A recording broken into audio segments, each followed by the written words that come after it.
الحمد لله نحمده ونستعينه ونستغفره ونؤمن به ونتوكل عليه ونعوذ بالله من شرور أنفسنا ومن سيئات أعمالنا من يهده الله فلا مضل له ومن يضلل فلا هادي له أما بعد فأعوذ بالله من الشيطان الرجيم بسم الله الرحمن الرحيم هل أتاك حديث ضيف إبراهيم المكرمين إذ دخلوا عليه فقالوا سلاما قال سلام قوم منكرون فراغ إلى أهله فجاء بعجل سمين فقرب إليهم قال ألا تأكلون صدق اللہ العظیم۔ آج 25 رمضان المبارک ہے۔ میرا موضوع اکرام ضیف، مہمان نوازی، فضیلت میزبانی۔ محترم سامعین و ناظرین، مہمان خدا کی نعمت اور رحمت ہوتا ہے، اس لیے جملہ انبیاء کرام مہمان کی خاطر تواضع میں دلچسپی لیتے تھے، لہٰذا مہمان نوازی سنت انبیاء ہوئی۔ پھر ہمارا مذہب اسلام ایک طرف تو ہمیں ہمارے فائدے اور بھلائی کے لیے ادائیگی عبادت کی تاکید فرماتا ہے، تو دوسری طرف ہمیں یہ تاکید فرماتا ہے کہ ہم اپنے اہل و عیال کی کفالت احسن طریقے سے ادا کریں، نیز اپنے دل کو فراخ کرتے ہوئے اپنے دسترخوان کو بھی فراخ رکھیں تاکہ مہمانوں کی بھی خاطر مدارت ہو سکے۔ انبیاء کرام میں سے جلیل القدر نبی حضور صلی اللہ علیہ وسلم کی جد امجد حضرت ابراہیم خلیل اللہ علیہ السلام کی مہمان نوازی کو قرآن مجید نے سورہ زاریات کے اندر ارشاد فرمایا کہ حل اتاک حدیث ضیف ابراہیم۔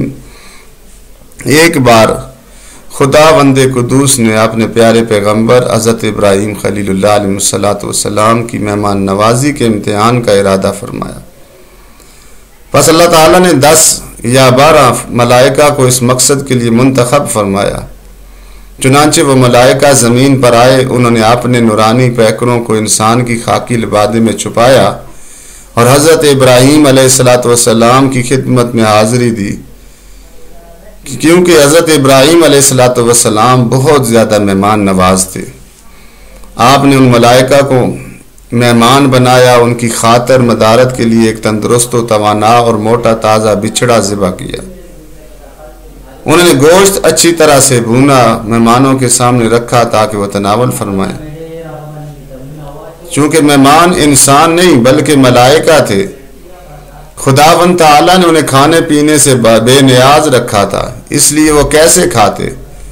لیکن حضرت ابراہیم علیہ السلام نے جس طریقے سے مہمان نوازی کے تقاضوں کی تکمیل کی اور میزبانی کا حق ادا کیا، وہ اس بات کا شاہد تھا کہ آپ اس امتحان میں کامیاب ہو گئے۔ اور فرشتوں نے بتایا کہ ہم ایک لڑکے کی خوشخبری دینے آئے ہیں۔ حضرت ابراہیم علیہ السلام کی مہمان نوازی اس قدر عروج پر تھی کہ جب تک کوئی مہمان ان کے دسترخوان پر نہ ہوتا، آپ اس وقت تک کھانا تناول نہ فرماتے، اور یہ بھی نہیں کہ کھانا نہ کھا کر مطمئن رہتے بلکہ مہمانوں کی تلاش کرتے اور اس سلسلے میں 2 میل تک زحمت اٹھایا کرتے۔ لہٰذا آپ نے کبھی مہمان کے بغیر ایک وقت کا کھانا تناول نہ فرمایا۔ کیمیائے سعادت میں سیدنا امام غزالی فرماتے ہیں کہ آپ بھی ان کے مزار شریف میں ان کی رسم مہمان نوازی اب بھی جو ہے وہ باقی ہے۔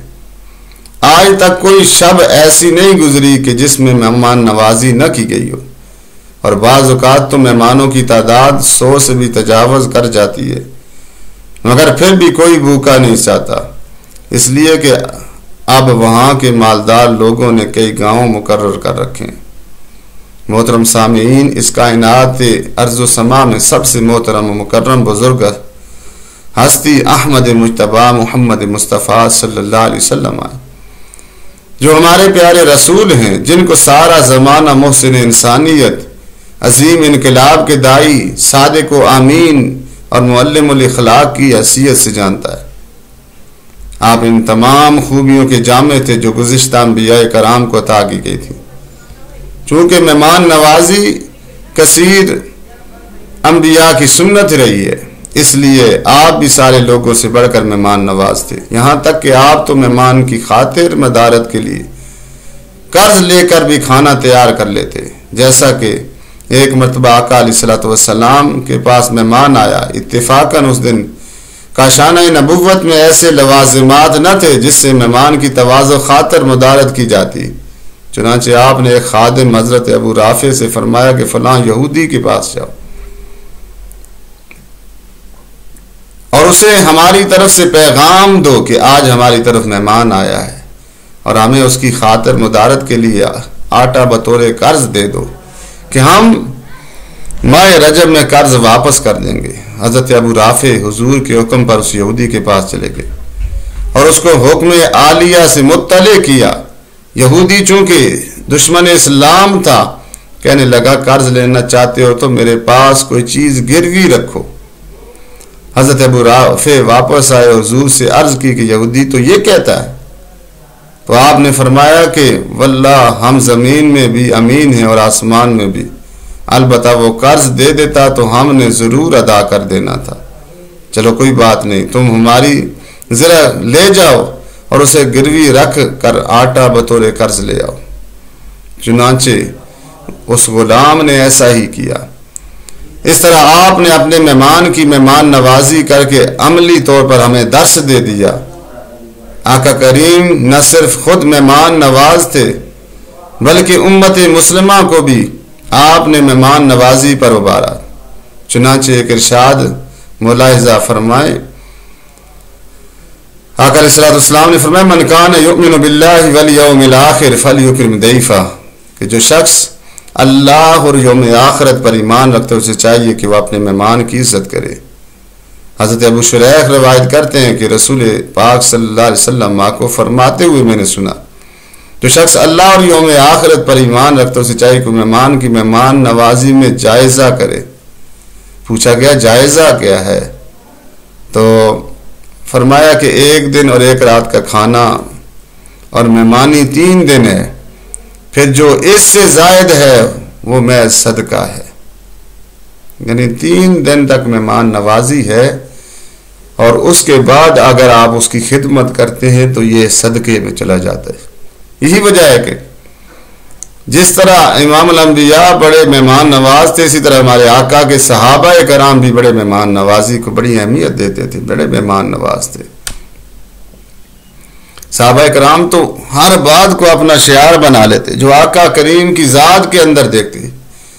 چونکہ مہمان نوازی آقا کریم کا ایک نمایاں وصف تھا، اس لیے صحابہ کرام نے اس وصف کو اپنایا اور مہمانوں کی خاطر تواضع میں ہر ممکن حد تک عمل کیا۔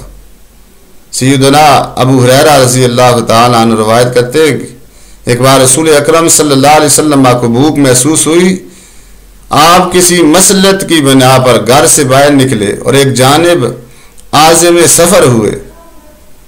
سرائے گلشن اسلام کے 2 گل مل گئے، وہ گل کے جن کی خوشبو اور مہک سے آج بھی عالم معطر ہے۔ وہ گل سیدنا ابو بکر صدیق اور سیدنا عمر فاروق تھے۔ ہمارے پیارے آقا صلی اللہ علیہ وسلم نے ارشاد فرمایا تم کس لیے گھر سے نکلے ہو؟ عرض کی یا رسول اللہ، ہم بھوک کے سبب گھر سے نکلے۔ حضور صلی اللہ علیہ وسلم نے فرمایا بخدا میں بھی اسی مقصد کے لیے نکلا ہوں، چلو میرے ساتھ آؤ۔ اب تینوں شخصیات مل کر ایک انصاری کے ہاں تشریف لے گئے۔ صاحب خانہ گھر میں موجود نہیں تھے، ان کی زوجہ نے آپ کو خوش آمدید کہا۔ ہمارے آقا نے پوچھا کہ ابو الحسن کہاں ہیں؟ زوجہ نے عرض کی ہمارے لیے میٹھا پانی لینے گئے۔ ابھی گفتگو ہی ہو رہی تھی کہ ابو الحسن آ گئے۔ انہوں نے دیکھا آقا کریم اور آپ کے 2 عظیم غلام تشریف فرمائے تو وہ خوشی و مسرت سے نہال ہو گئے۔ صحابہ کرام کو آقا کریم کی جانوں سے بھی پیارے تھے، صحابہ کرام کو آقا کریم اپنی جانوں سے بھی زیادہ پیارے، اس لیے ان کی زبان سے خوشی و مسرت سے بے ساختہ نکلا الحمدللہ کہ آج اللہ نے میرے گھر کے اندر مہمان بنا کے آپ کو بھیج دیا۔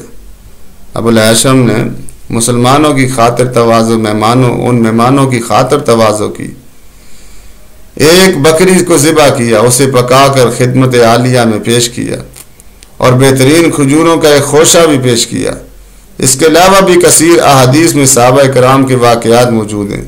چنانچہ غزوہ خندق کے موقع پر حضرت جابر نے آقا کریم کو بھوک کے عالم میں دیکھا تو ان کے لیے ایک بکری ذبح کی کر کے 7-8 افراد کا کھانا تیار فرمایا۔ مہمان میں خدا بندے قدوس کی رحمت ہے، اس کی آمد ہمارے لیے باعث رحمت ہوتی ہے، لیکن آج کا دور انسان کے لیے ہزارہا مجبوریوں کا دور ہے، ایسی مجبوریاں جن کے باعث وہ امر بھی زحمت محسوس ہوتے ہیں، جو کہ سراسر رحمت خدا بندی کا موجب ہے۔ انہی مجبوریوں کی وجہ سے بعض لوگ مہمان کو زحمت تصور کرتے ہیں اور مہمان کی آمد پر ان کی جبین پر سینکڑوں بل پڑ جاتے ہیں، حالانکہ ایسی عادات یا تو بے شعوری کی وجہ سے یا بے حد غریبی کی وجہ سے، لیکن دونوں صورتوں میں اللہ پر بھروسہ کرنا چاہیے، کیونکہ سب کا رازق وہی ہے، اور خاص طور پر مہمان اپنا رزق ہی کھا کر جاتا ہے۔ مہمان کو بھی چاہیے کہ اپنی میزبان کو تنگی میں نہ ڈالے اور ان باتوں کا خیال رکھے۔ نمبر 1، میزبان اپنے مہمان کو جہاں بٹھائے وہاں بیٹھ جائے۔ نمبر 2، میزبان کے لیے جو کچھ کھانا پیش کرے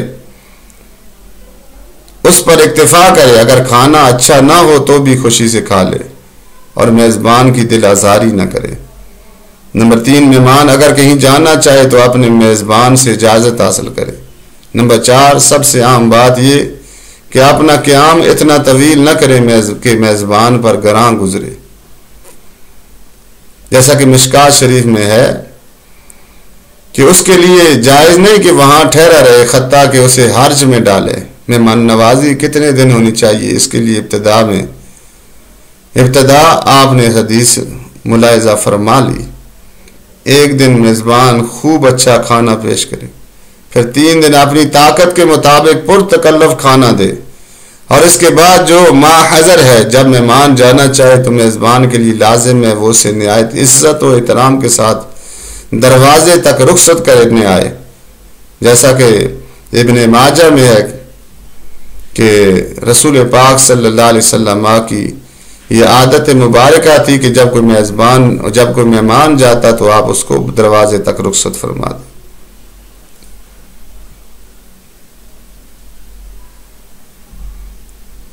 آخری بات یہ ہے کہ اگر آپ کسی کے پاس جائیں تو وہ آپ کی خاطر مدارت نہ کرے، پھر وہ آپ کے پاس آئے تو آپ بدلہ لیں، بلکہ آپ اچھی طرح خاطر مدارت کریں تاکہ وہ آپ اس ثواب سے محروم نہ ہو جائیں۔ اللہ تعالی ہمیں مہمان کی عزت تکریم کرنے کی اور مہمان نوازی کرنے کی توفیق عطا فرمائے۔